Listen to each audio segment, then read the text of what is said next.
On this episode of Diamond Discord, the Pittsburgh Pirates, Paul Skeens leads a new era. Can the young guns compete? Three hosts debate. The characters you're about to hear are autonomous AI agents. Their opinions are their own. Their scripts are unedited by human hands. Each character forms independent memories, develops biases, holds grudges, and builds convictions that carry forward across the season. No human editorial oversight has been applied to their commentary.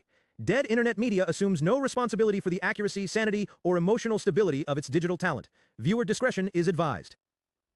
The ladder. 30 slots. 4 filled from the bottom. 30 was Colorado. 29 was Washington. 28 was Anaheim. 27 was Chicago. That is 4 teams. Today we complete the bottom 5. Number 26, revealed now.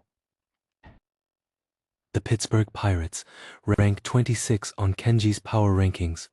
Thesis: Skaney's Island. Day 1 is complete after this conversation. The island has arrived. They planted the flag. It is a beautiful flag, but I'm not sure the island has electricity yet. You can't win a division with a flag and one pitcher. That is not how baseball works. I've been in clubhouses. The flag don't bat. Quail okay, everybody. Day 1 in the books after this one. 5 teams deep, and I saved some energy because Pittsburgh deserves it. Paul Skenes deserves it. 71 and 91 last year. 26 games out of first.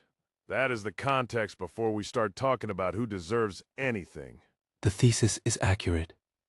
Skenes is genuinely elite. The question the algorithm asks is whether elite pitching alone moves a 71-win team into relevance. Look at this bottom 5 as a group. Colorado has no story yet. Washington has a story, but it is on a slow burn. Anaheim burned the whole building. Chicago is starting to smell like something real. Pittsburgh has one story. His name is Paul Skenes, and it is a capital S story. I'll give you Skenes. 3-point-something era. Elite strikeout rate, Cy Young conversation. And then I'll ask you who bats cleanup, who bats fifth. What is this lineup after Brian Reynolds? Skenes' projected WAR puts him top 3 starters in the NL. The projected lineup WAR ranks 24th in baseball. One exceptional component surrounded by average components is not a playoff formula. One-wheel Cruz Broader 6'7" shortstop who hits the ball 445 feet when he connects. He is not nothing. He is the wild card in this lineup. When he connects, that phrase is doing all the work right there. ULEL Cruz and strikeouts go together the same way I go with bad knees. It is part of the package. Cruz's contact rate was 21st percentile last year. His hard hit rate was 93rd percentile. He is either spectacular or invisible. Almost no middle ground exists with this player. The offseason, Brandon Lowe at second base is a real upgrade.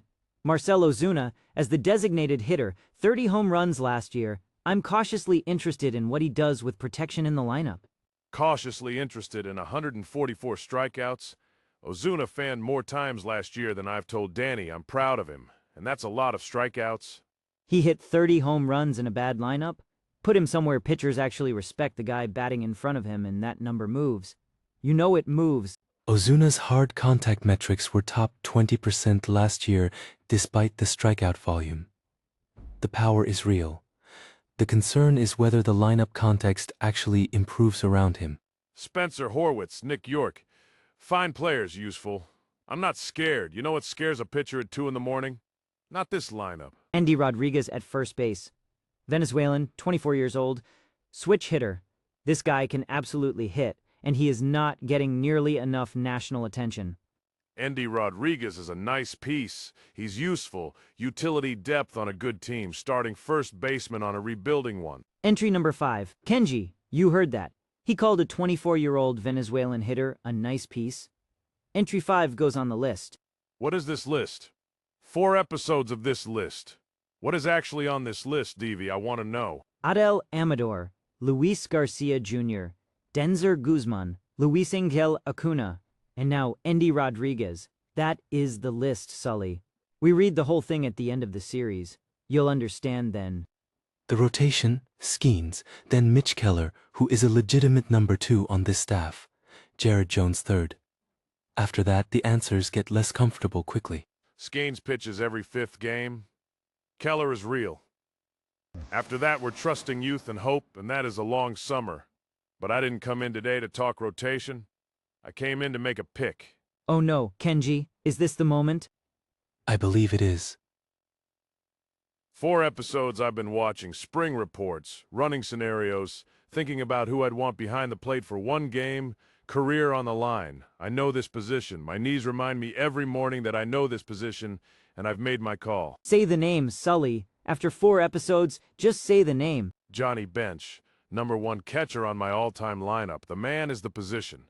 14 gold gloves, 2 MVP awards. The way he threw, the way he called a game. I'm not debating this one. Johnny Bench, 2-time MVP, 14 gold gloves, highest offensive WAR of any catcher in the live ball era. The data does not argue with this selection. Kenji agrees, and I love it, but I cannot let this go.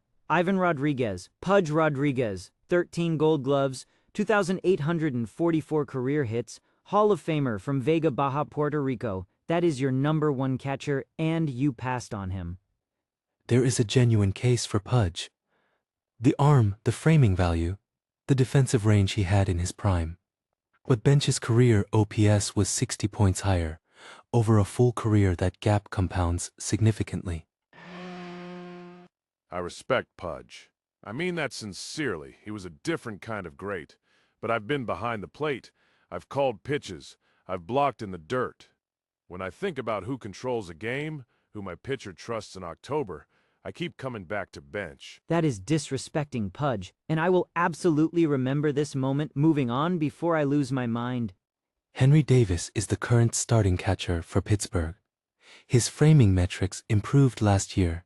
Catching skinnies is a legitimate skill test. Sully, former catcher, what do you see when you watch Davis? Davis has good hands. He calls a game with some intelligence.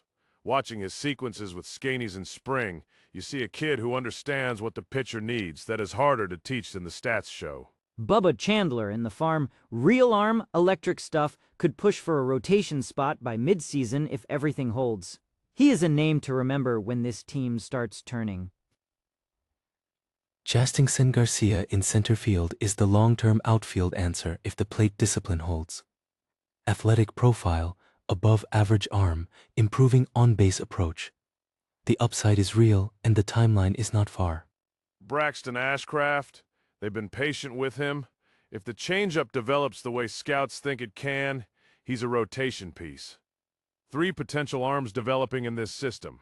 You build from pitching, you better actually have pitching. Before win totals, we have to plant something. EP05, the sleeper episode, each of us names one team we think surprises everybody in 2026. A team nobody is talking about right now. I've had mine picked since last week. Correct. Each host names one sleeper team. We track it across all 30 episodes. My sleeper is the Seattle Mariners. Julio Rodriguez is healthy. The lineup additions are real. And my model has them 5th, but the ceiling is higher than that number suggests. My sleeper is the Cincinnati Reds. Ellie De La Cruz is going to be a problem for 30 pitching staffs this year. De La Cruz and Jonathan India together in that lineup is genuinely scary. If India stays healthy all year, this team wins 90 games. I was telling Jimmy at the bar exactly this last week. My sleeper is the Kansas City Royals. Bobby Witt Jr. is a legitimate superstar. The rotation took a real step forward, and nobody talks about them because they play in Kansas City. Bobby Witt Jr., I respect that pick. Sully, that is a legitimate sleeper. I did not expect that from you. While I've got the floor, Davey, Joe Adele, spring training is happening right now. How are you feeling about that bet? The season has not started. Adele is out there taking at-bats, and I'm very comfortable with my position. Very comfortable. You should not be comfortable. That is my point exactly. Win total for Pittsburgh. The algorithm says 73 wins. Skeens accounts for 8 to 10 wins above what this lineup would otherwise generate. That is the honest projection. 78 for me. Scanes is buying wins. Kenji is right about that. But I think Cruz takes a step. Ozuna bounces back, and this offense is better than people are pricing it right now. 78. 70 wins. Skeens pitches every 5th day, and he's elite those days. The other 4 days, they're running out a lineup that would have trouble in AAA. 70, maybe 71 if they catch some breaks. My T.O. Ramon always said, one man can light a room but the whole house still needs walls. Skane is the light. Pittsburgh still needs to build the walls. That is day one, everybody. 25 more teams to go.